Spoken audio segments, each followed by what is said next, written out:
Се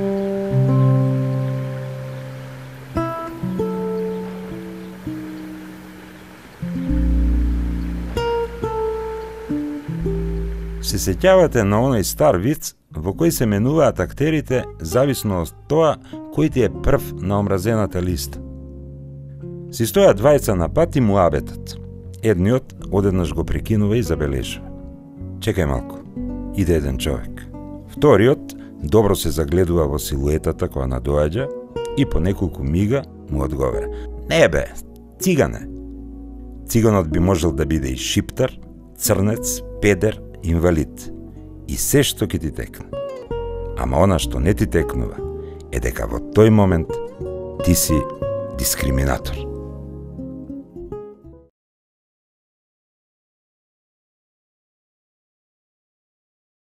Од колку подалеку може да ја разбериме различноста, до толку е поголема дискриминацијата. Јас то го викам баркод на препознавање и би покажал на еден пример.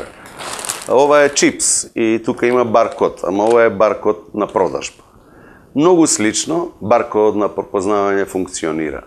Значи, ако на 100 метри може да направиме разлика во една силуета која ни надоаѓа дали е машко или женско, и ако на 50 метри може да препознаеме, значи уште една линија, дали е црн или бел, и на 10 на 15 метри да препознаеме дали е фемкаст или не, може на 200 метри да препознаеме таа силуета човечка, дали е во количка или не, тоест дали е со хендикеп или не. Значи, колку порано баркодот на препознавање профункционирува, толку таа индивидуа е поподложна на дискриминација. Познати се така наречените кругови на неправда, кои што опфаќаат неколку елементи.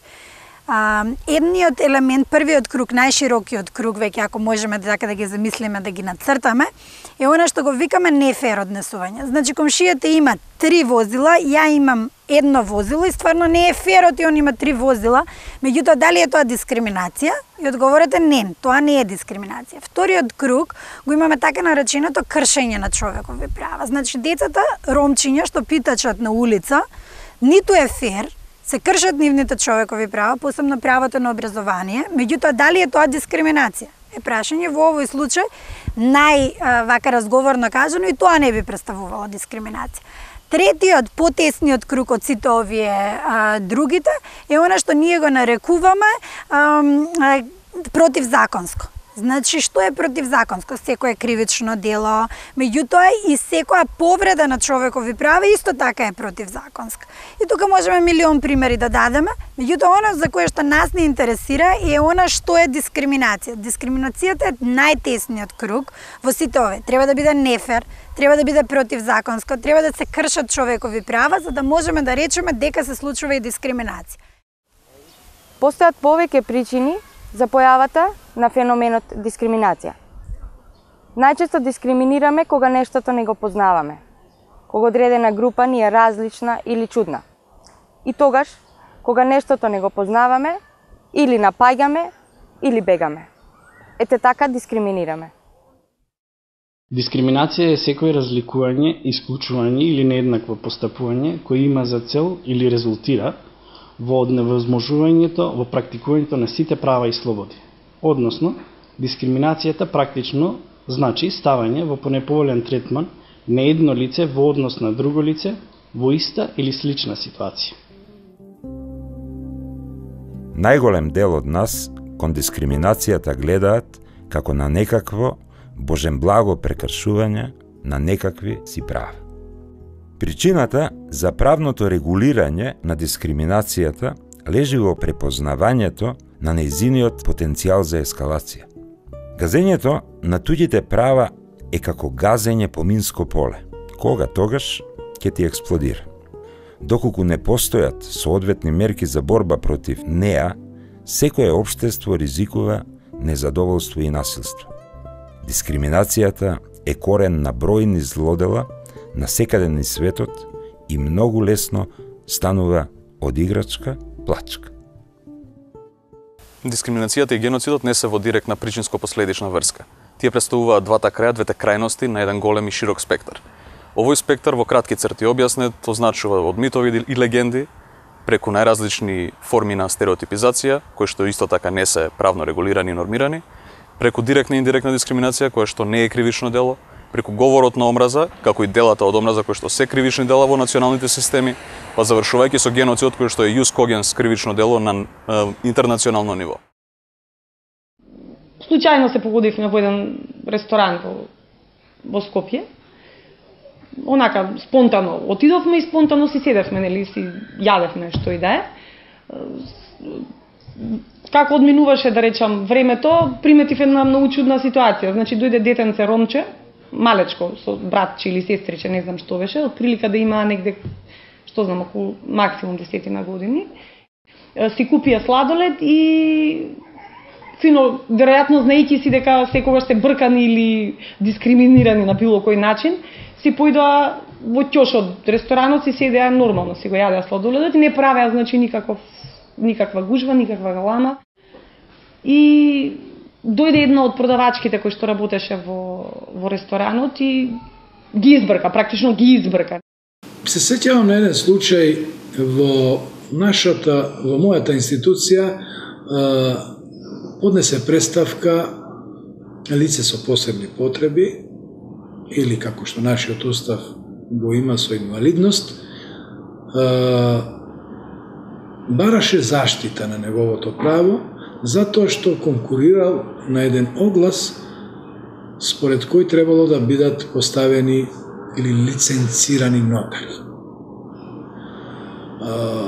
Истиот не бил селектиран за да влезе во групата, за да се постави за нотар, поради тоа што сметаат дека не може затоа што се работи за лице со посебни потреби или со инвалидност. Конкретно феноменот на дискриминација во Република Македонија почнува така по детално да се разгледува со, значи, условно кажам, нашата асоциација за членка во Европската Унија и хармонизацијата на нашето законодавство со европското законодавство и кое што предпочиташе, значи, Европската комисија во неколку наврати, никој кажуваше треба да го донесеме, посебен закон за заштита и спречување на дискриминација како еден вид на посебно и специфично прекршување на човековите права. Основниот постулат, темелот и така натаму е дефинитивно декларацијата за човекови права 48, која што многу едноставна, меѓутоа многу суштествена. Таа кажува дека сите ние на земјата планета се раѓаме со права и со слободи, значи со дигнитет, и дека сите држави се треба да имаат врската да ги штитат своите граѓани од дискриминација, односно поточно кажано од неповолен и нееднаков третман. Дискриминацијата како правно регулирана незаконска појава кај нас е новост. И како и кај секоја новина има различни толкувања и талкања во разбирањето на нештата. Човековите права се регулирани со Универзалната декларација за човекови права и се 30 на број. Во пракса, често за се и се што се вика имам право. Но не постои право на воздух, на јаглерод, ама постои право на живот. Бенефициите што ги дава државата се пропишуваат со правен акт, ама не со човекови права. Неразбирањето оди дотаму што неодамна кај нас се формира дури издружение за правата на животните. Значи, не е се право и не е се дискриминација. Многу интересни се резултатите кои што се добиени во Евробарометерот, како компарирани со она што представуваат резултати во земјите членки на Европската Унија, така и воопшто на ниво на Република Македонија како едно генерално сознание.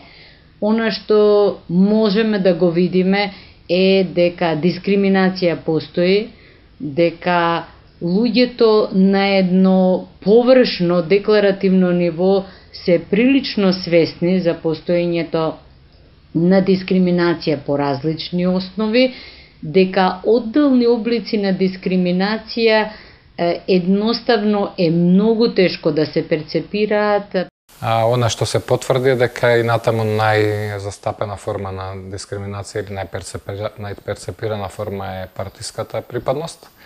односно луѓето сметаат дека припадници на партиите имат предност при вработувањето најчесто и при други остварувања на права. Потоа при етничката припадност, а како трета незастапена е дискриминацијата по однос на сексуална ориентација. И тие три минатиот пат беа трите главни и во овој случај тие три се со над 50% процената зачестеност спрема одговорите на испитаниците. Во прв момент бев шокирана од состојбата што се случи, што ја видов. И во вториот момент појдов и ја прашав зошто ги избрка. Нејзиниот одговор беше дека тоа било лоша слика. Ги вративме децата, тоест јас на моје инсистирање ги вративме децата. Со тоа што направив така малце една незгодна ситуација, направив еден инцидент таму со шефицата, значи пробав да добијам информација зошто се децата избркани, значи која е нив политиката на фирмата, дали треба да стои на вратата забрането за роми, црнци и кучиња или не е битно. Ние констатиравме дека тој став или тоа мислење е противзаконско и не може така да се постапува. Не може да се селектира и да се издвои од групата каде што треба да припаѓа, а тоа е групата дека тој беше дипломиран правник, со положен и правосуден и нотарски испит и ги исполнуваше сите услови, како и другите, да биде поставен за нотар. Но за жал и покрај нашата препорака не беше поставен за нотар, односно не беше усвоена нашата препорака. Го знаете ли вицот за колите? Постојат само два вида. Мерцедес и останатите. Исто така, постојат само два вида на дискриминација. Кон хендикепираните и кон останатите. Мене најповеќе ме боли дискриминацијата кон хендикепираните. Секоја планина своја тежина. Во суштина, не се работи за проценка кој колку го боли дискриминацијата на сопствена кожа. Боли повеќе кога боли подолго. Затоа проблемот во надминувањето на дискриминацијата е во наследството од претходната вековна дискриминација. Може веднаш да се воведат квоти за ромите на универзитетите, но тоа не значи дека на следниот уписен рок ќе се изедначат процентите на националностите кои студираат. Или можеш да воведеш додаток за мобилност на лицата со хендикеп, но тоа не значи дека утре ќе забележиш некој од нив на улица. Дискриминацијата ја имаме, но не ја чувствуваме, можеби заради тоа што сметаме дека тоа генерациите наназад го трпеле, нивните мајки, односно нашите мајки, нивните мајки и се наназад од каменото време. Не секогаш нееднаквиот третман е дискриминација. Природата на работното место, например рудар, пилот, балерина, бара одредена возраст или здравствена состојба, а понекогаш пак наследството на минатата дискриминација бара афирмативни мерки или така наречени, добро познати кај нас луѓето, е позитивна дискриминација. Пример, квотите кај ромите при упис на факултетот. Во однос на лицата со хендикеп и во однос на лицата од загрозените категории, секако тие се наш приоритет во насока на зголемена поддршка на овие категории на граѓани на Република Македонија, пред се преку активните мерки за вработување кои што се реализираат преку оперативниот план за активни мерки и политики за вработување, кои што секоја година го на предлог на Министерството за труд и социјална политика го носи владата на Република Македонија, преку кој план значителни средства се издвојуваат за годишна реализација, повеќе од 10 милиони евра за различните проекти. Дополнително се поддржуваат проектите во насока на зголемување на вработеност и намалување на невработеноста кај граѓаните, со акцент исто така и на зголемена поддршка на лицата со хендикеп или лицата од загрозени категории на граѓани. За да има дискриминација мора да имате основ во законот, како што ние имаме 19 основи, нели, и листата не е затворена, да имате неповолно постапување, односно неповолен третман, нееднаков третман и да имате компаративност, значи споредливост. Јас, за разлика од некој друг граѓанин во Република Македонија или група на граѓани, остварувам некакви права, а тие истите не можат тоа да го направат. Една од поинтересните карики појавата на феноменот дискриминација е интересот. Државите, користејќи својата надоместувачка моќ во одбрана на човековите права, често преземаат различни мерки и акции за да ги маргинализираат или го намалат притисокот на одредена група, користејќи го принципот раздели па владај.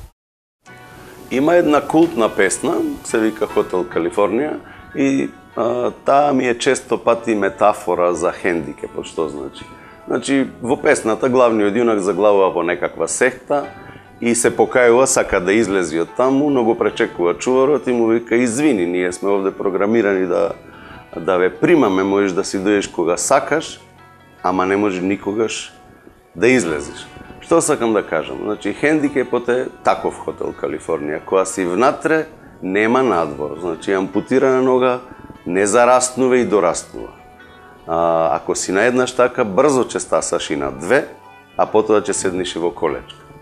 Ама скоро, еден мој пријател, кој жестоко се бори за правата на ЛГБТ заедницата, ми се пожали дека кога морал да оди во продавница, некогаш носел наочари за да не го препознаеле. Почитувам пријателе, супер, и ја би сакал некогаш да ги фрлам штаките, да ставам темни наочари и да се искачам на кожу. Ама не може. Би спомнал и некои, условно кажано, беневолентни облици на дискриминација, како што е дискриминацијата на лицата со хендикеп, кон кој што употребата на заштитни механизми не се перцепираат како дискриминација, или изолирањето на постарите граѓани од јавниот живот, кое што исто така не се перцепира како дискриминација, или дискриминацијата врз основа на пол, значи разликите меѓу жените и мажите. Малку со резерва треба да се земат тие податоци, бидејќи, например, кога на прашањето за свесност или за правата или дали би постапиле, и натаму е висока е помоц од 50% свесноста за правата кои ги имаат луѓето при случај на дискриминација. Меѓутоа, уште поголем број од минатиот пат изјавуваат дека би постапиле, односно би пријавиле случај на дискриминација, над 80%. Меѓутоа, реалноста кажува дека, значи, ако има 80% од граѓаните би пријавиле, а пред тоа изјавиле дека 22% биле жртви, а 30% сведоци на дискриминација, значи некои 200-300 илјади луѓе би требало да пријавуваат случај на дискриминација годишно. Меѓутоа, реалноста е дека имаме меѓу 50 и 60 случаи годишно во последните 3 години од која е формирана комисијата. Значи, мислам дека секој треба во моментот кога ќе осети дека се прави некоја неправда на било кого, па дури и на наш непријател, да речам, треба да се побуниме, да реагираме. Времињата се менуваат, состојбите не. Во ствари, мене тука најмногу ме изнервира, ме изиритира тоа што во истиот момент кога го видов тоа, јас уствари осетив дека немаш каде да се обратиш за таков случај. Значи, немаш ти институција каде што би можела јас тоа да го пријавам, да се санкционира тоа на ваков или онаков начин.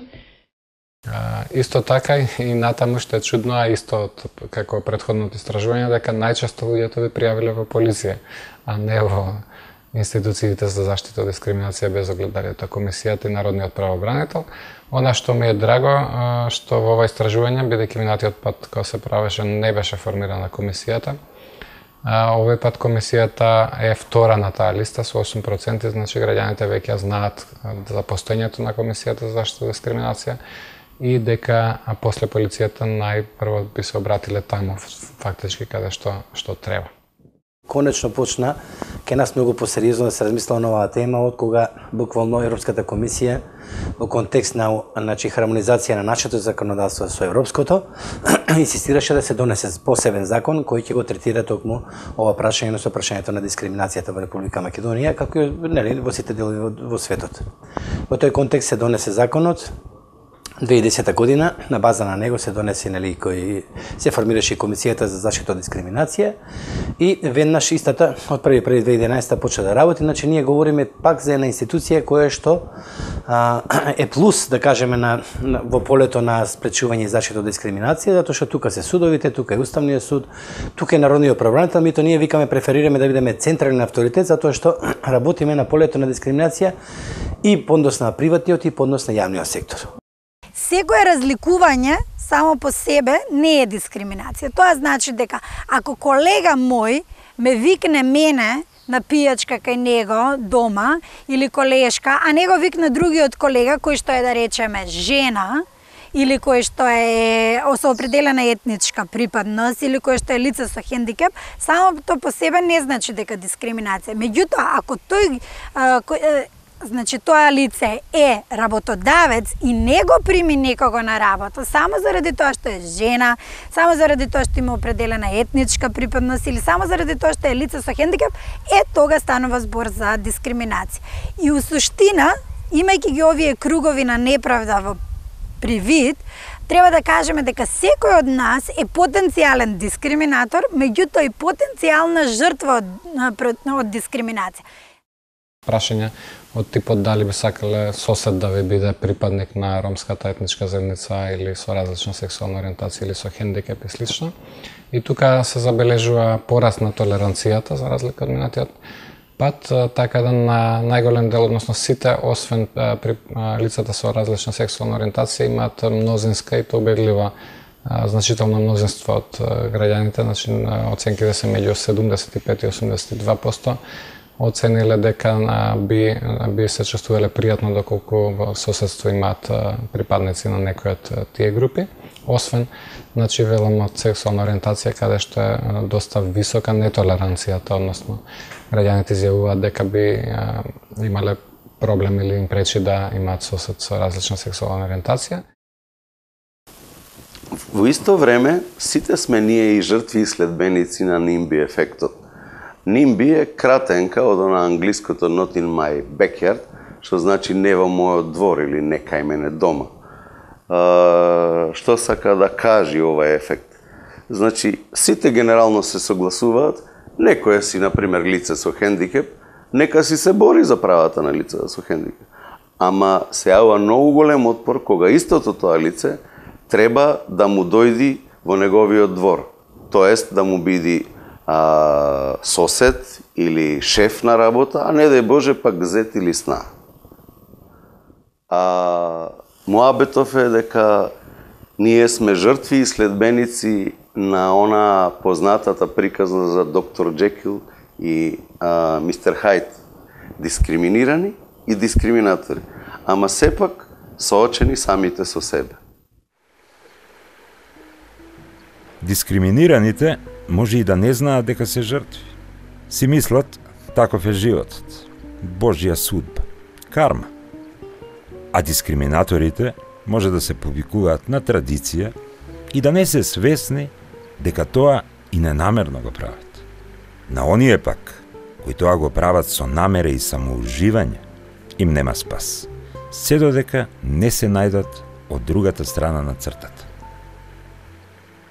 Во многу од предметите што доаѓаат кај нас, покрај онаму каде што имаме евидентно видено, да речеме дека имаме директна дискриминација во постапувањето, ни се случува да имаме исто така дискриминација, директна, индиректна, повеќе кратна, вознемирување и така натаму, тоа се облиците на дискриминација, да имаме дискриминатор кој што ќе каже во комуникацијата наша, непосредувањето наше меѓу нив и жртвата, дека не бил ни свесен дека тоа се случува. Особено во делот на вознемирување, например, кој што представува директен облик на дискриминација. Ако се има предвид нултата точка од која што е тргнато, може да се речи и дека не е направено малку. Почнало да се зборува за дискриминацијата, почнало да се зборува за основи на дискриминација, почнале да се подготвуваат одредени законски решенија. Мораме овие предрасуди да ги полека да ги тргнеме. Мораме таа комуникација да ја воспоставиме. Мора да преземеме мерки како општество, лицата со посебни потреби, да ги интегрираме, да ги присвојуваме, за да и тие се осеќаваат дел на општеството, затоа што и те како може да помагат на општеството.